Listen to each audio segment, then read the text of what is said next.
Hello guys and welcome back into new brand video. In today's tutorial I'm going to show you how to find an Etsy niche.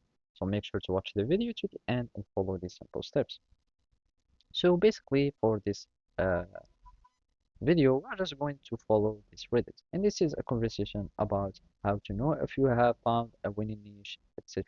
And basically the short answer is that you cannot, and all you will be needing to do is to simply have some analytics to do, some keyword searching, etc. As you can see, those are some tools that you can use for analytics.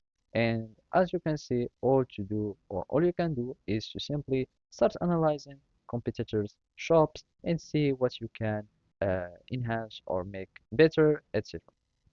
So basically to do that, you will be needing to simply go to apps on your shop manager and use like the on-hand tools that you have and are connected to Etsy.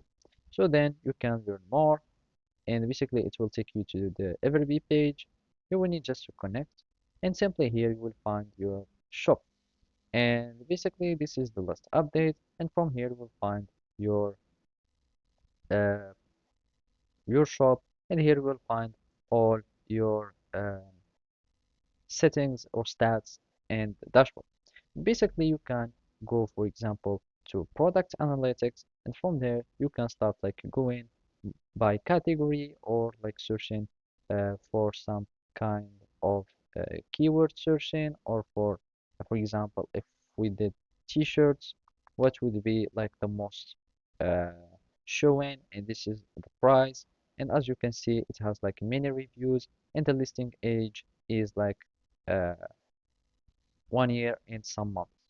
And basically you can start like doing also keyword researching, and as you can see, this keyword is searched like it has a bigger score, and it has like higher competitive. For example, this one have a lesser competitor, and it has like a huge keyword score, and you can also like uh, filter by or filtering by keyword score or sorting by keyword score, etc. So basically that's it. Thank you for watching and see you next time.